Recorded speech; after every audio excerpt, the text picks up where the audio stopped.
Welcome back. మధ్యప్రదేశ్లోని హేతంపూర్ railway station సమీపంలో ఘోర రైలు ప్రమాదం చోటు చేసుకుంది.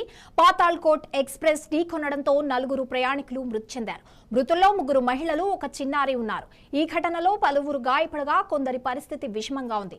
సమాచారం అందుకున్న వెంటనే రైల్వే పోలీసులు సంఘటనా స్థలానికి చేరుకుని సహాయక చర్యలు చేపట్టారు.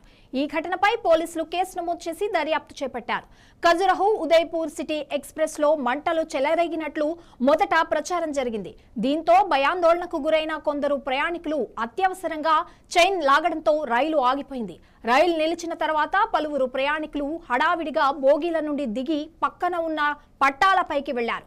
అదే సమయంలో ఆ ట్రాక్ పై వేగంగా వస్తున్న పాతాల్కోట్ ఎక్స్ప్రెస్ వారిని ఢీకొట్టడంతో ఈ విషాద ఘటన జరిగింది. ఈ ఘటనలో గాయపడిన వారిని సమీప ఆసుపత్రులకు తరలించి చికిత్స అందిస్తున్నారు. కొంతమంది పరిస్థితి ఆందోళనకరంగా ఉండటంతో మృతుల సంఖ్య పెరిగే అవకాశం ఉందని అధికారులు తెలిపారు. ప్రమాదం అనంతరం రైల్వే ట్రాక్ పై రాకపోకలను తాత్కాలికంగా నిలిపివేసి పరిస్థితిని అదుపులోకి తీసుకొచ్చారు. ఉదయపూర్ సిటీ ఎక్స్ప్రెస్ లో నిజంగా మంటలు చెలరేగాయా లేదా అనే అంశంపై కూడా రైల్వే శాఖ విచారణ చేపట్టింది. ఈ దుర్ఘటనతో హేతంపూర్ పరిసర ప్రాంతాల్లో విషాద ఛాయలు అలుముకున్నాయి.